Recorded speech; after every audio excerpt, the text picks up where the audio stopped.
Dear students, welcome to the part 3 of fluid pressure and pressure measurement. Here I will discuss about the fluids at rest. That is, there will be no relative motion between adjacent or neighboring fluid layers.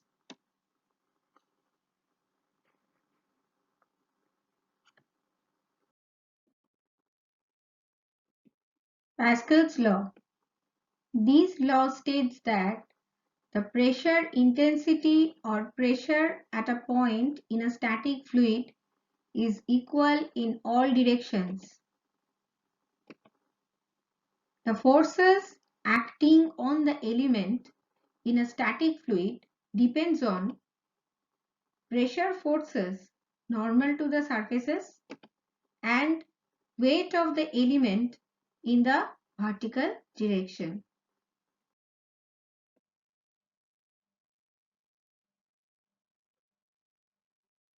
Considering an arbitrary fluid element of wedge shape in a fluid mass at rest, let the width of the element is unity and Px, Py and Pz are the pressures or intensity of pressure acting on the face AB, AC and BC respectively.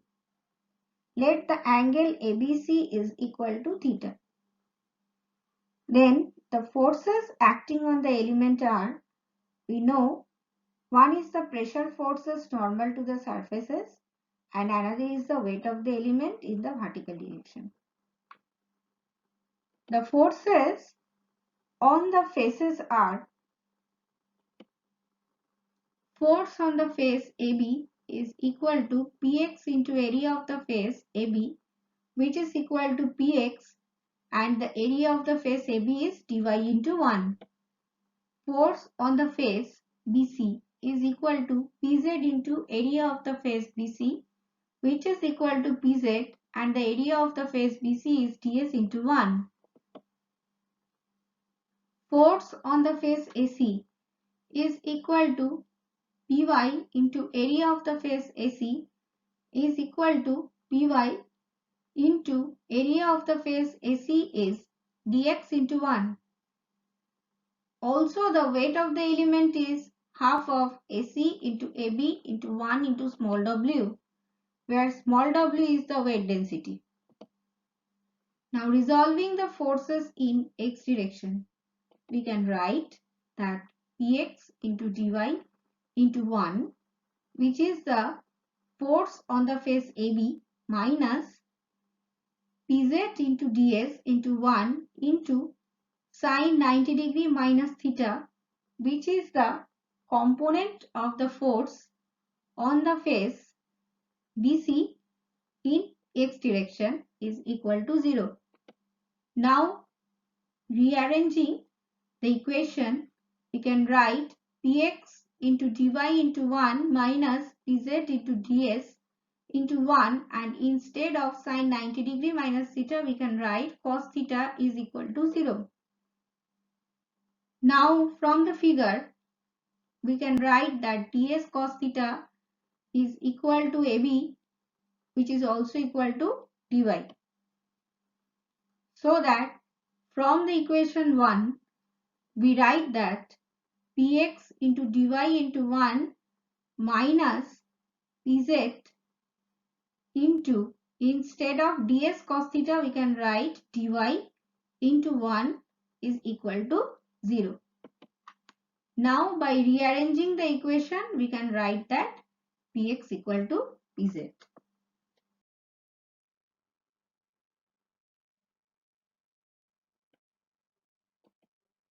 Now resolving the forces in y direction. Py into dx into 1, which is the force on the face AC, minus Pz into ds into 1 into cos 90 degree minus theta, which is the component of the force on the face BC in y direction, minus the weight of the element that is half of dx into dy into 1 into small w is equal to 0. Therefore, py into dx into 1 minus pz into ds into 1. Instead of cos 90 minus theta, we can write sin theta minus half of dx into dy into 1 into small w is equal to 0. From the figure, ds sin theta is equal to dx, and since the element is very small, so that its weight can be neglected. So from the equation 3, we can write that py into dx minus pz into dx is equal to 0. By rearranging the equation, we can write that py equal to pz. Now comparing the equation 2 and 4, we get px is equal to py is equal to pz, which is the Pascal's law for a static fluid.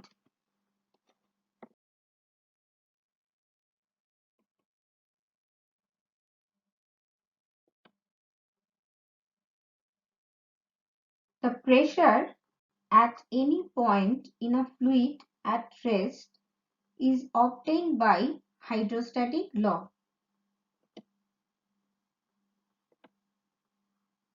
Which states that the rate of increase of pressure in a vertically downward direction must be equal to the specific weight of the fluid at that point.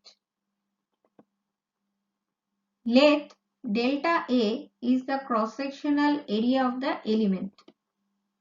Delta Z is the height of the fluid element. Small p is the pressure on the face AB. Z is the distance of fluid element from the free surface.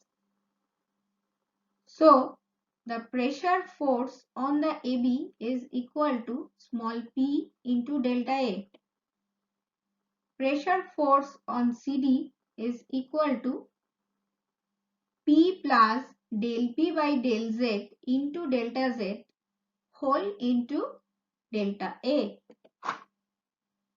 Weight of the fluid element is equal to weight into volume, so that small w is the weight left into volume is the delta A into delta Z.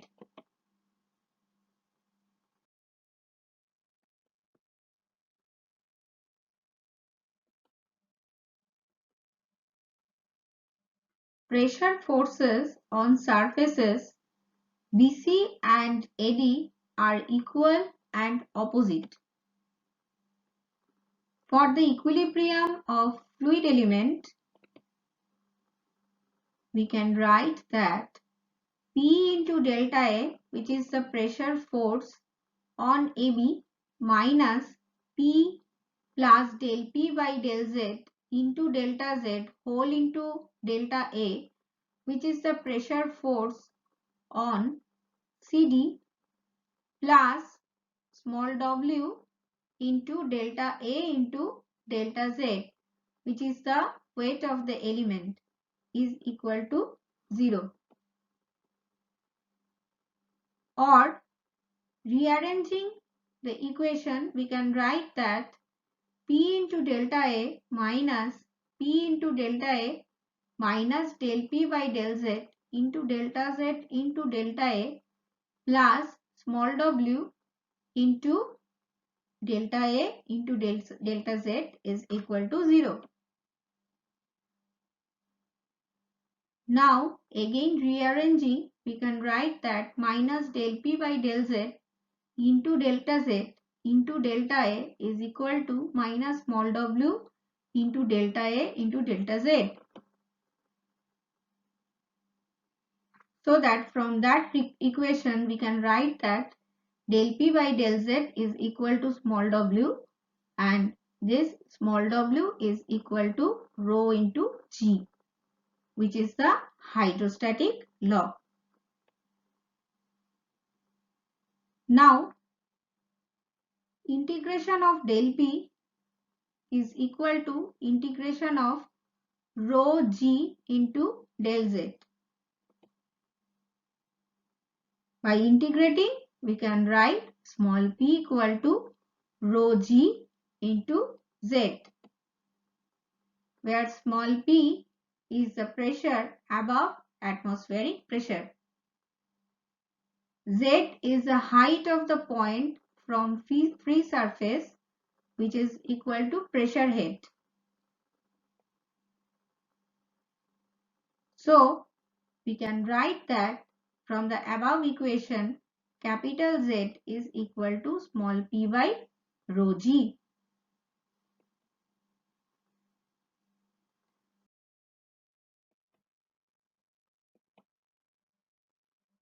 Total pressure. It is defined as the force exerted by a static fluid on a surface, either plane or curved, with the fluid comes in contact with the surfaces. This force always acts normal to the surface. Center of pressure. It is defined as the point of application of the total pressure on the surface.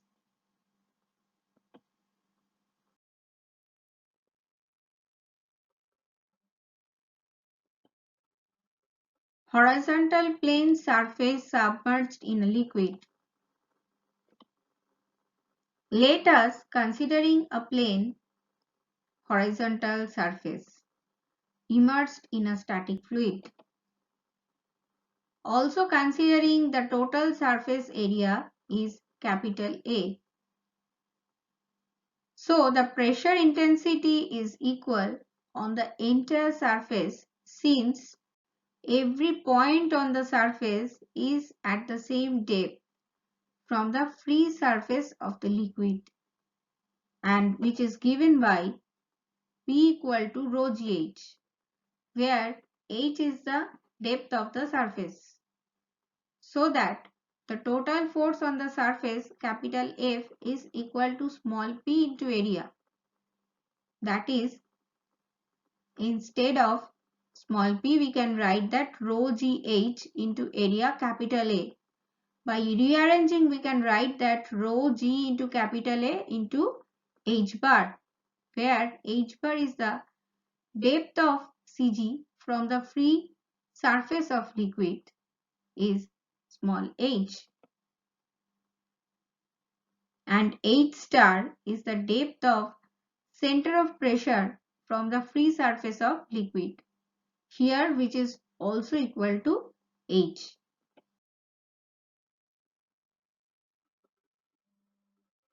Vertical plane surface submerged in liquid.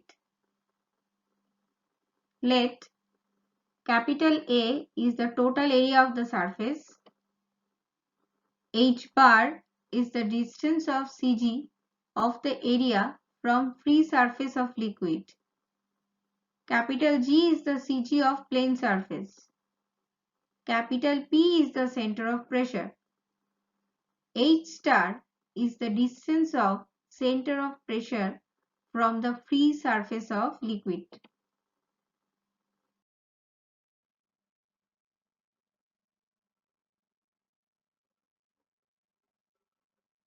Vertical plane surface submerged in a liquid. At first, we have to find out the total pressure.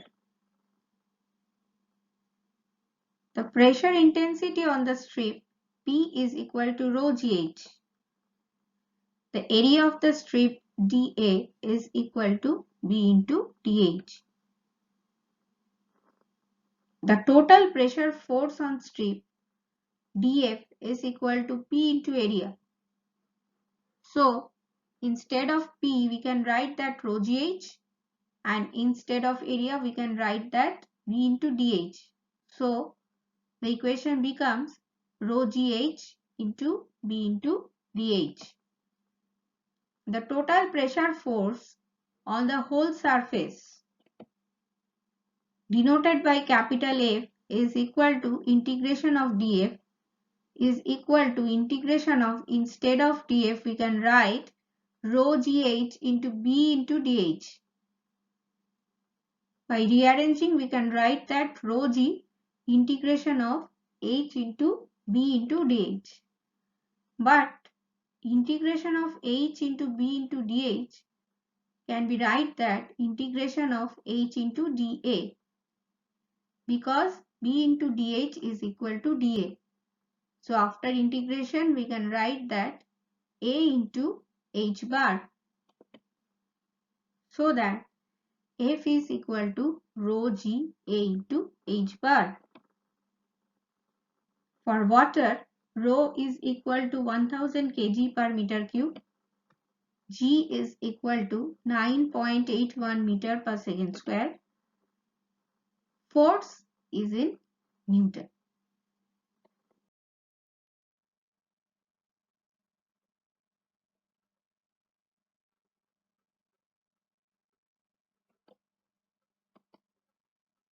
Now we have to find out the center of pressure. The resultant force, capital F, is acting at P at a distance h star from the free surface of liquid. Therefore, the moment of the force F about the free surface of liquid is equal to F into h star. The moment of the force dF acting on a strip about free surface of liquid is equal to dF into h. The sum of moments of all such forces about free surface of liquid is integration of rho gh into B into dH into h, which is equal to rho g integration of B into h dH is equal to rho g integration of B h square into dH, which is equal to rho g integration of h square B into dH is equal to rho g integration of h square into, instead of B into dH we can write that dA.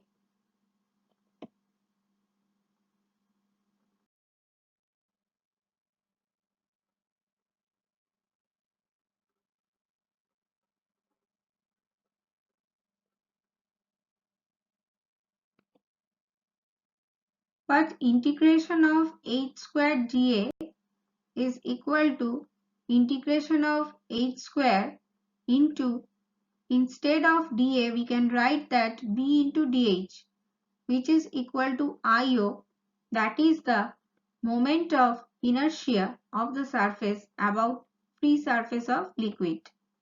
So sum of moments about free surface is equal to rho g IO, but F is equal to rho g A into h bar,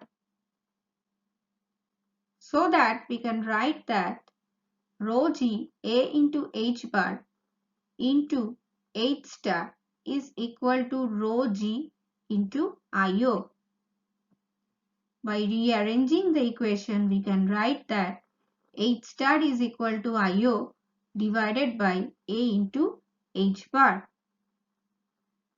From the parallel axis theorem, we know that IO is equal to Ig plus A into h bar square, where Ig is equal to the moment of inertia of area about an axis passing through the CG of the area and parallel to the free surface of liquid. So, from the equation 3, we can write that h star is equal to, instead of IO, from parallel axis theorem we can write that Ig plus A into h bar square divided by A into H bar.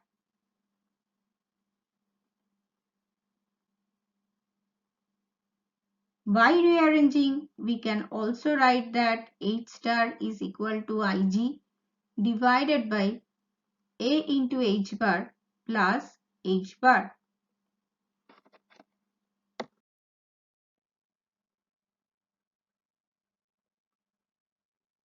Inclined plane surface submerged in liquid.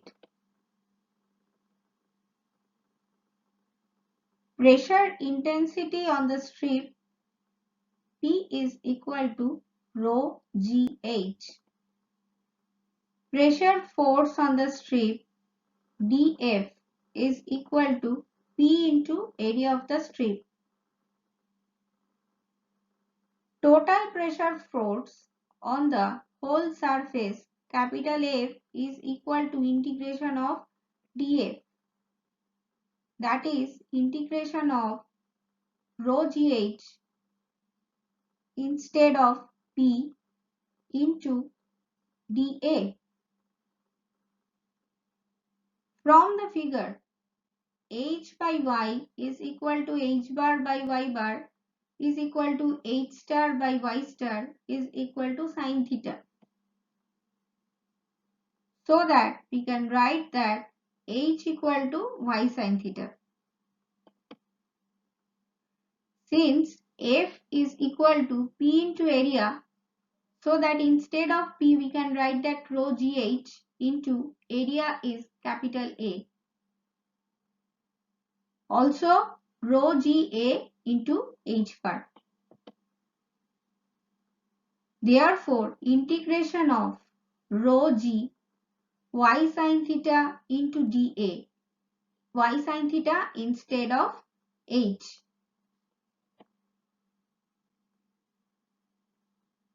By rearranging, we can write that F is equal to rho G sin theta integration of Y into dA.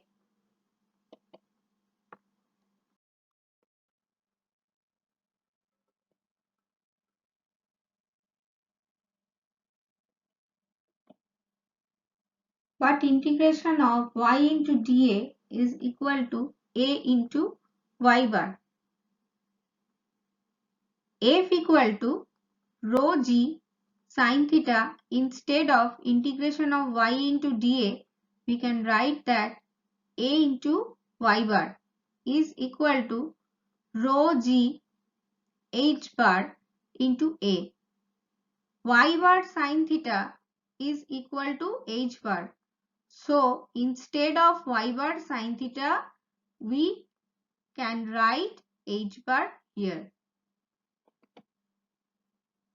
Moment of force Df about OO is equal to dF into Y, which is equal to rho GH into dA, that is dF into Y, equal to rho G. Instead of H, we can write that Y sin theta into dA into Y. By rearranging, we can write that rho G sin theta Y square into dA. Sum of moments of all such forces about OO is equal to integration of rho G sin theta Y square into dA. By rearranging, we can write rho G sin theta integration of Y square into dA. Again, by rearranging rho G sin theta and instead of integration of Y square dA, we can write IO.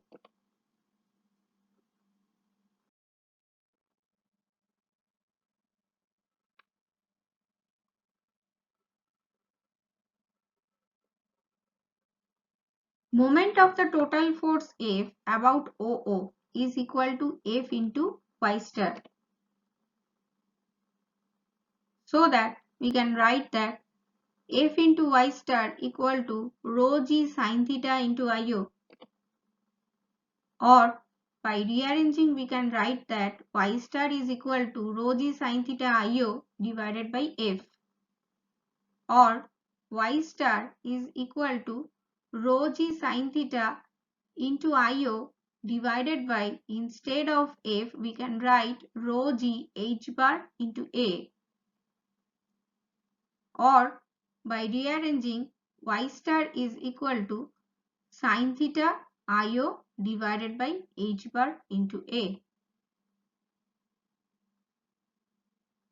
Now, instead of y star, we can write that h star divided by sin theta is equal to sin theta IO divided by h bar into A. Therefore, h star is equal to sin square theta IO divided by h bar into A, or h star is equal to sin square theta divided by h bar into A, and instead of IO we can write that Ig plus A into y bar square,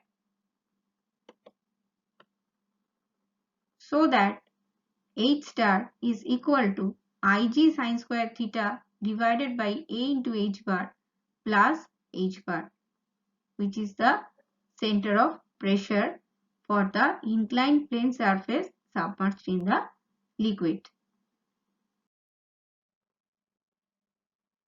Now, the chapter number 2, fluid pressure and pressure measurement, is finished.